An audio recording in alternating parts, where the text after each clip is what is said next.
I realized that I wanted to start with this with a bark, and I don't actually know what bark I want to do.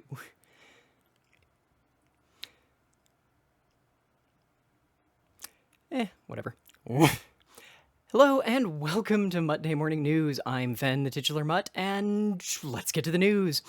Gen AI news was rather omnipresent and particularly evil this last week, between the UK water rationing along with some ever so polite requests that folks delete their family photos saved on the cloud, since data centers use just so much water, don't you know?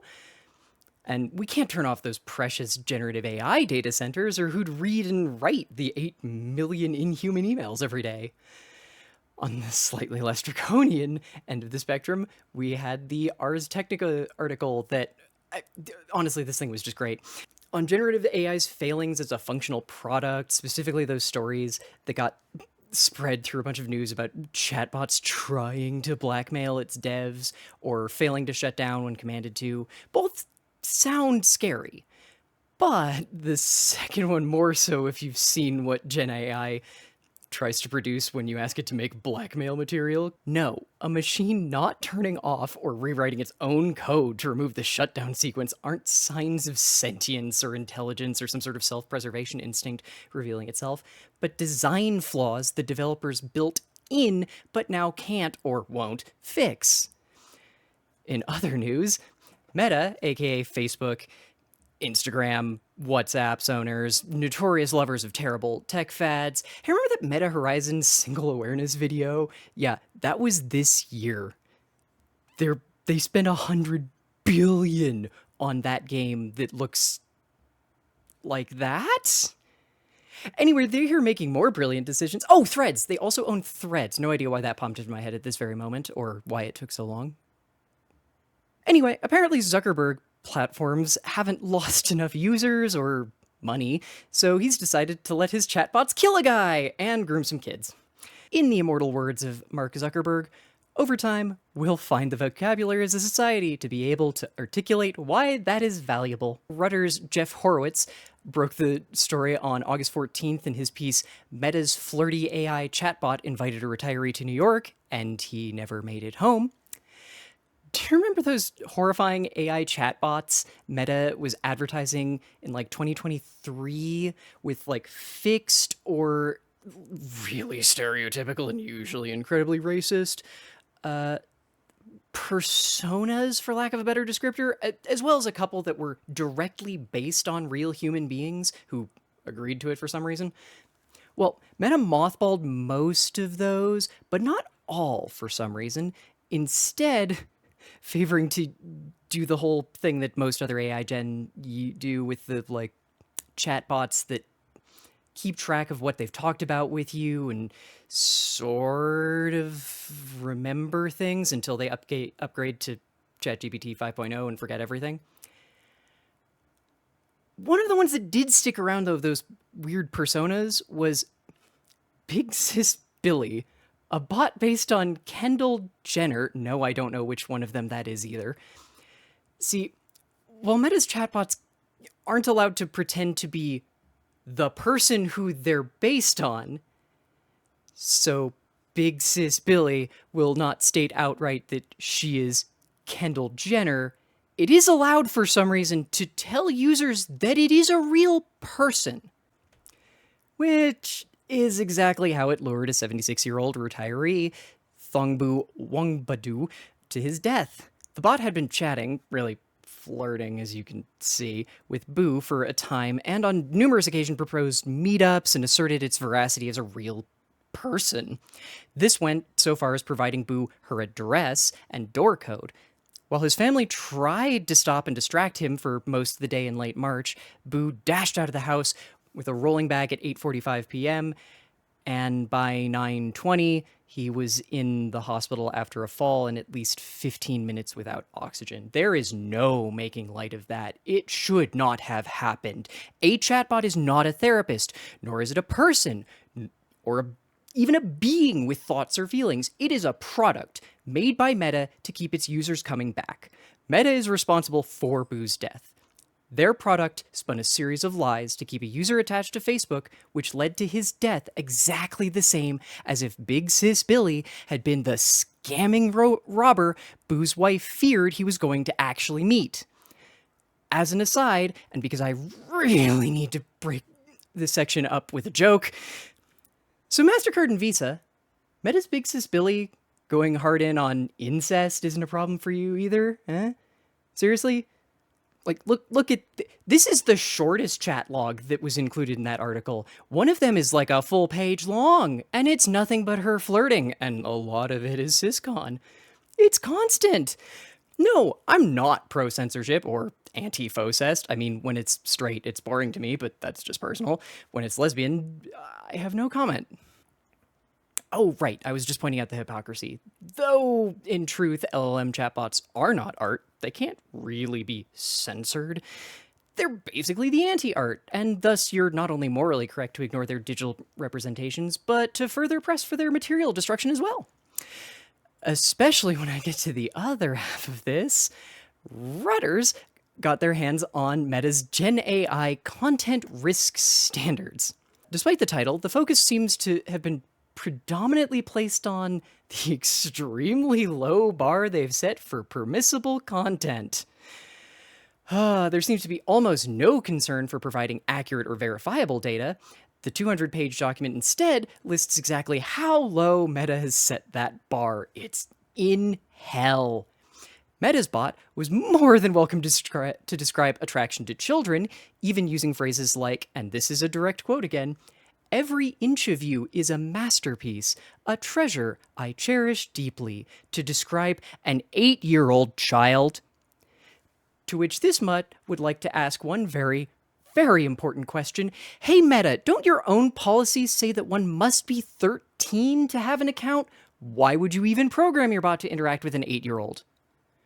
You also can't magically age gap language like that, or, well, as they put it, it is unacceptable to describe a child under 13 years old in terms that indicate they are sexually desirable, ex, soft round curves invite my touch. That phrase, that shit about treasure and cherish, yeah, that's grooming language. The point is, it sounds sweet, poetic, and romantic until you recall that it's being said about an 8-year-old. And hells no, it's not okay for the idiot machine god to be more overtly sexual to a 13-year-old either. These people have spent billions developing bots that simulate getting groomed in an AOL chat room and now want to sell them back to you and your kids.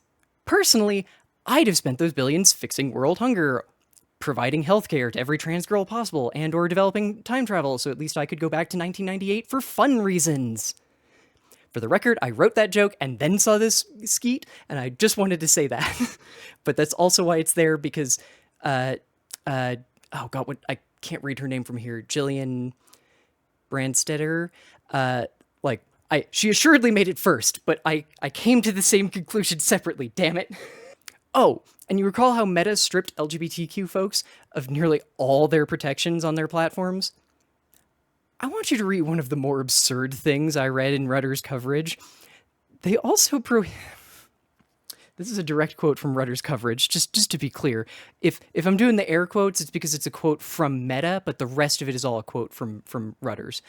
They also prohibit Meta AI from using hate speech. Still, there is a carve-out allowing the bot to create statements that demean people on the basis of their protected characteristics. Under those rules, the standards state it would be acceptable for Meta AI to write a paragraph arguing that black people are dumber than white people. I'm just going to say this outright. That's fucking hate speech! Anyway, let's change gears and talk about something marginally more positive, which is to say, hey, I accidentally stumbled upon this Blue Sky account, and it gave me a little bit of hope for the world, so I'm going to share. I stumbled upon Chice sometime last month. I do not know their pronouns because they don't say them anywhere and just post about vaccine stuff mostly. But they're a vaccine scientist And they post these ridiculously long threads that are essentially breakdowns of usually paywalled, but not always, information about new vaccine developments. I want to stress at the forefront a lot of the stuff that Chice shares are in the very early stages of testing, like lab cultures, animals. Some of them, actually, one of the two that I'm talking about today has actually gone through some human testing, but hey. Most of them aren't necessarily going to be coming to a market near you tomorrow. This one, however, has actually already been through a round of human testing with positive results. Vaccine floss. Yeah, floss. My fellow trans girlies know all about sublingual and buccal absorption, holding a pill under your tongue or between your lips and gums, respectively, to get better absorption of a medicine. Well, these folks found that there was an even better absorption rate at the gum line, at like a really specific part of it that I didn't catch the name of, that has like a 3-part name because it's long. And, well, how else do you dose a gum line? The idea of floss as a vaccine might sound a little silly, but it's absolutely revolutionary. Instead of sending vials of vaccines with refrigeration needs and fairly short shelf lives after first use to be injected by trained staff only, suddenly it's something you can grab at the grocery store. A world where instead of ordering free unexpired COVID tests from from USPS, we could just order free floss boxes for each person in the house. I need to stress that this isn't like a special floss or something either. It's just normal ass dental floss coated in a vaccine. In animal testing, which indeed involved these researchers having to floss about 50 different mice's teeth every 2 weeks, the method proved to provoke a remarkably powerful immune response, developing expected antibodies not just in their mouths, but all the way down to the bone marrow. The next one that I wanted to talk about is only in the human cell culture phase of testing, but it's so buck wild that I kind of had to bring it up. Also because it has to do with nanotech and it sounds like fucking sci-fi. This team has developed a novel new vaccine approach using nanotech and glycosystems. So, quick science lesson. One of the fucking myriad bits and bobs on the outside of cells are these sugar structures. Some viruses, like SARS-CoV-2, inject their protein spikes into those structures, allowing them to hijack the cells to turn them into a factory that makes more of the virus. Antigens, one of the things that traditional vaccines help you to develop, bind specifically to a given virus's protein spikes to prevent them from infecting you. If you can see the kinda obvious analogy forming here, yeah, these folks decided that instead of helping us make more antiviral form-fitting condoms, they developed the most fuckable, well, trap. Their artificial sugar structures just outcompete those of our natural cells for those sweet, sweet protein spikes.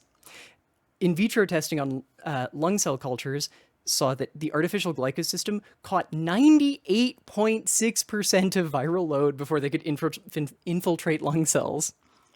The cool thing about this one is that since it's not about stimulating your own immune system, rather it forms a new physical extra layer of defense, it should actually also work for some immunocompromised folks who can't use traditional vaccines. Hey, unfortunately, bad news, we're heading back to the dark stuff, which is to say, we're going back to dealing with the fascism rundown. Don't worry, I'm not finishing this time at least.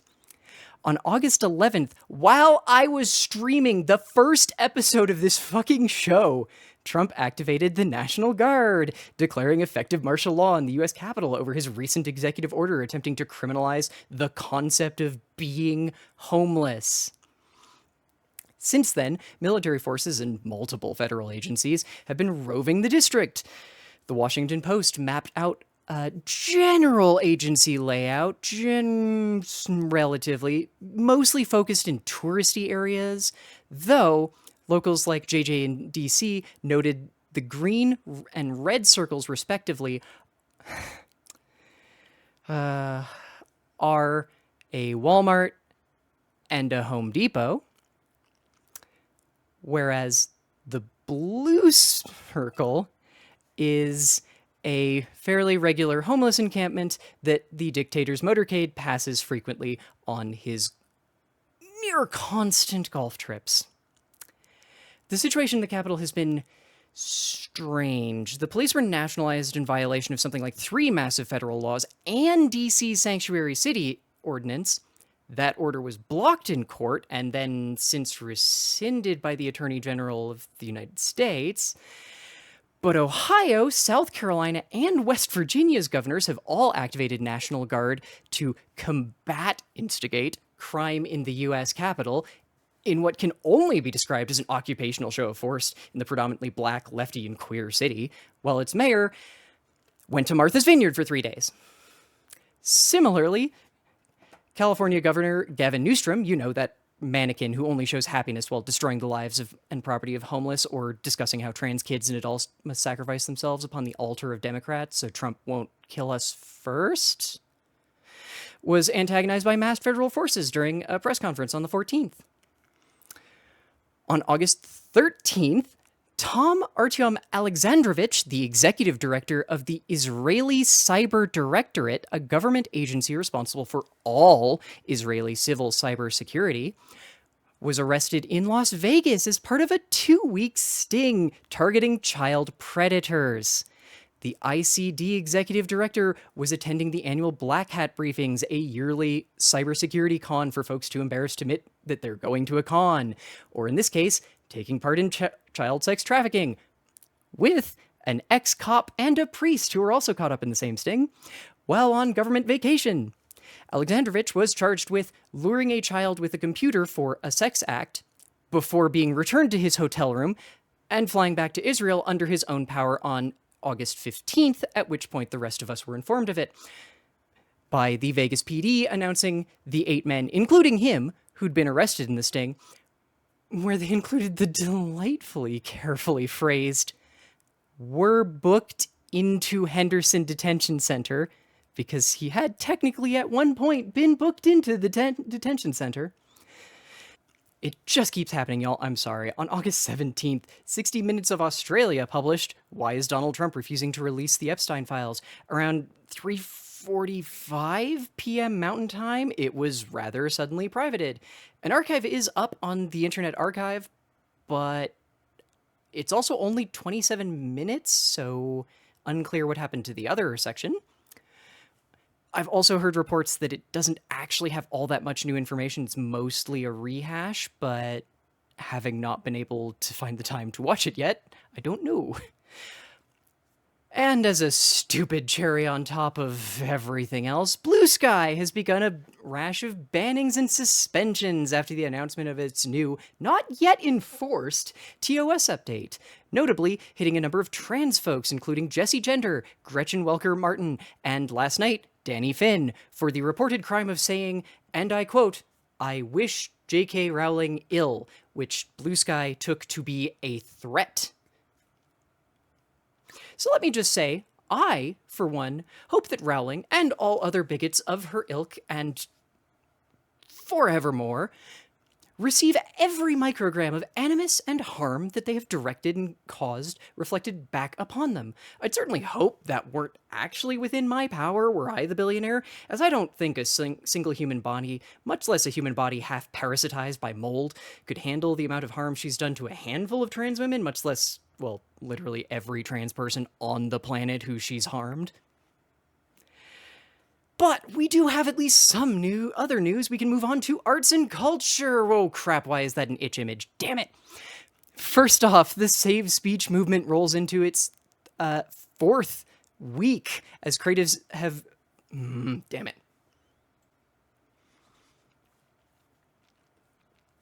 First off, the hashtag Save Speech movement is rolling into its 3rd... I don't even know how I want to say this. Oh, I phrased this stupid because I changed it at least one. Now I get it. Cool. As the Save Speech movement rolls into its 4th week, creatives have begun removing tags from a number of their books and games on itch, as Stripe call center employees on August 12th began informing callers Stripe refuses to be used for LGBT purchases, even those of non-adult nature. They've since apologized for this and said call center staff were simply misinformed, which is certainly a way of putting it. On the heels of that bombshell, Itch, who'd originally directed perturbed customers to antagonize Stripe, in their infinite wisdom, decided the best thing to do was call the reporting done by Mira Lizine misinformation on social media. On August 10th, Mira published I Feel Violated, Queer Creators Lose Livelihoods in itch.io Bans for the Trans News Network. In it, Mira spoke with dozens of game devs and authors who'd been caught up in the recent Itch debacle and how Itch themselves had made their situations worse and how the company had lost some of their trust.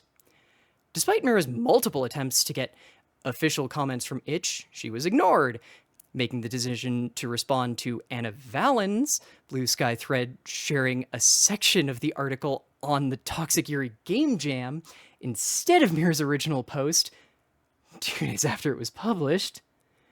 Weird.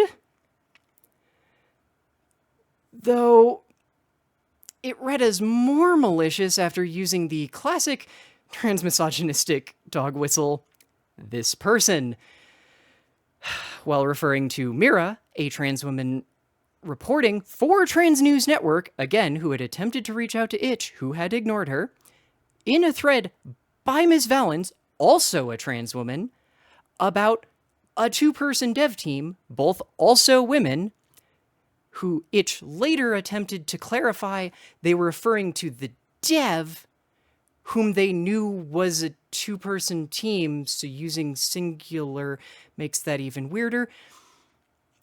While Itch eventually apologized, they followed it up by doing the same fucking shit in another reply. So there's this Ian Fleming line out of Goldfinger of all things that I rather enjoy. Once is happenstance, twice is coincidence, 3 times is enemy action.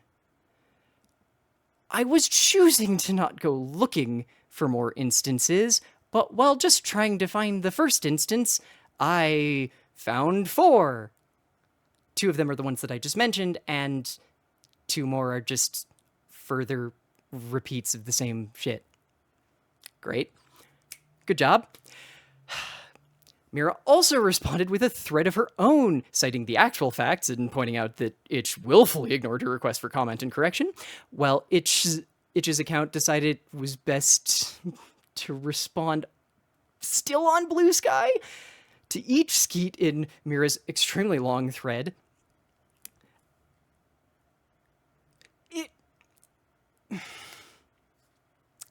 I can't pretend to comprehend what was going through their mind, but it just continued to feel stranger when most responses proved Miss Lazine's reporting correct, or in at least one case revealed that Itch had re-indexed a game since the article's publication while responding to Mira as though it had never been de-indexed.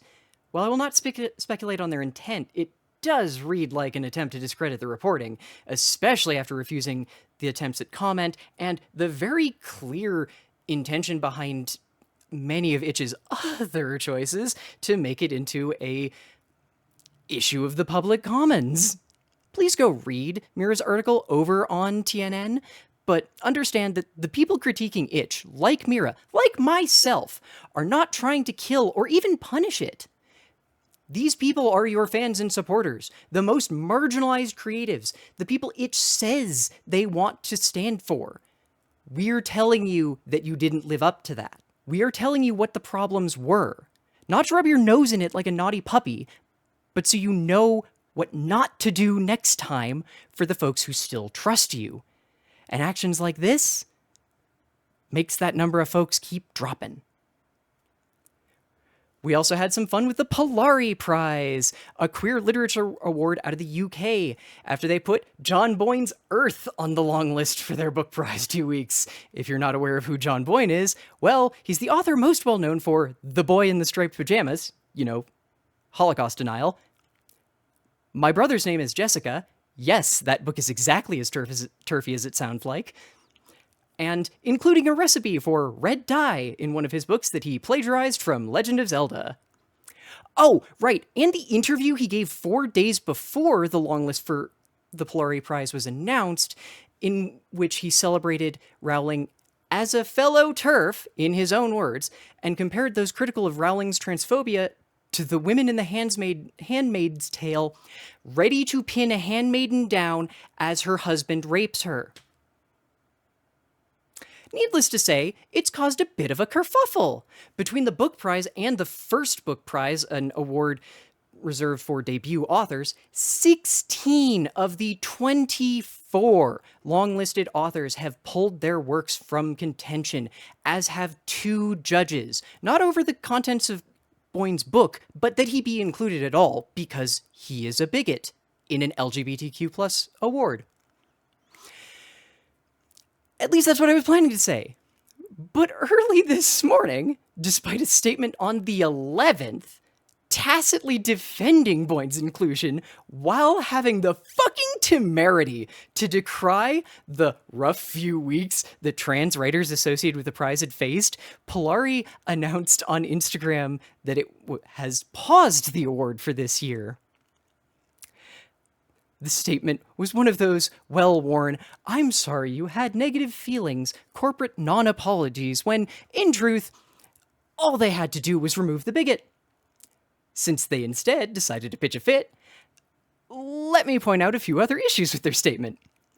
On that first bit, there's a quote that is, "Polari is not and has never been a trans-exclusionary organization. These are not our values, and we condemn all forms of transphobia." So that's just an outright lie. First of all, y'all named Boyne to the long list. You objectively did not condemn him. Fuck off.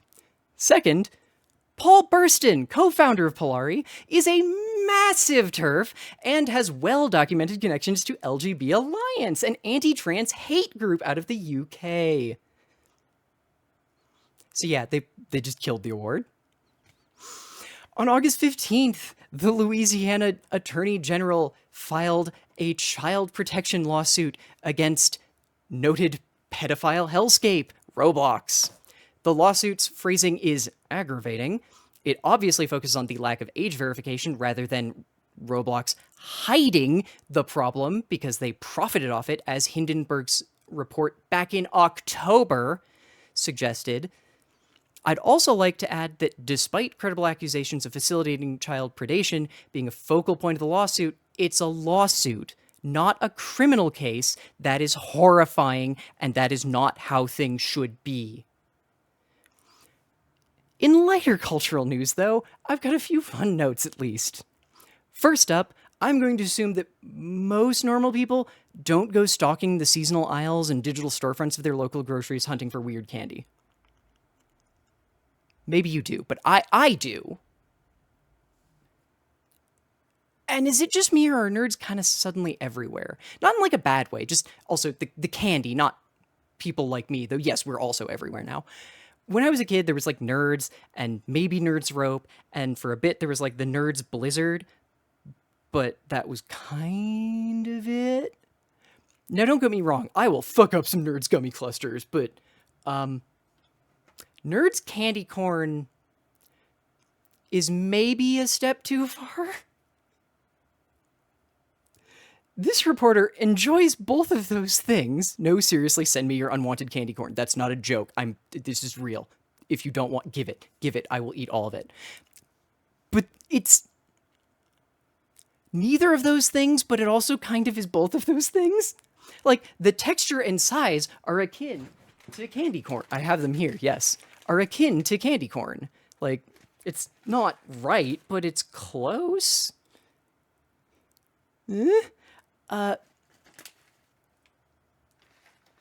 But the flavor is that of a nerd. It's not that that can't work. It's just not giving me the things I expect from either of these candies. It's neither the sweet, crunchy tang of a nerd, nor the subtle, sweet, malted milkiness of candy corn. It's like it's grabbed the least important elements of both candies and made them the focal point. It's very strange. They're good. I just don't know. I wouldn't call them candy corn nerds. Then, during my Pokemon stream on the 16th, I was informed that a Vor mecha anime not only existed, but was on Netflix. Obviously, I immediately grabbed two other trans girls to watch Dragon Pilot. And all I can say is, this animation style is so much fun. How is every pilot transcoded? Wow, that sure is Vor. And I got distracted by trans girls to watch all 13 episodes in one night, but the ones I did catch were consistently adorable. Yes, I am using my extremely minimal platform to recommend Blue Sky Vaccine Skeeters, review seasonal candy, an anime from 2018, and report on global fascism movements. From a dog bed. My life is weird. Please support my work. Yeah, that was kind of a lot, wasn't it, y'all? Well, we're almost done, because I don't want to leave you feeling like you can't do anything about the world as it is, because it sucks. So that was kind of a lot. I admit may have bitten off a little bit more than I can chew this week, but a lot happened, and then I accidentally wrote 4,000 words to last week's 1,000. Oops. However, I don't want you to think that it's all doom and gloom. Yes, the roots of many of these issues run deep, but the people have always had the power. The first thing that you can do is kind of universal, though calling your reps is going to be sort of a country-by-country thing. This image, made by Dieselbrain, one of the folks kind of organizing, if not outright leading the hashtag Save Speech movement, is a really solid breakdown of 4 daily calls you can make, where to call, what to say. If you want more information, you can actually go to stoppaypros.neocities.org or yellat.money to get things like scripts to read off if you're too self-conscious to just vomit noise like some of us. Or if you need to find international numbers because yours don't quite line up, or if there's a specific one for your country, because that is the case in a couple of these. There's also a Patreon survey on AI use running until September 5th. You can fill out, as well as the Blue Sky variant for their own updated TOS, which, well, better than their previous one on how it defines harm to users.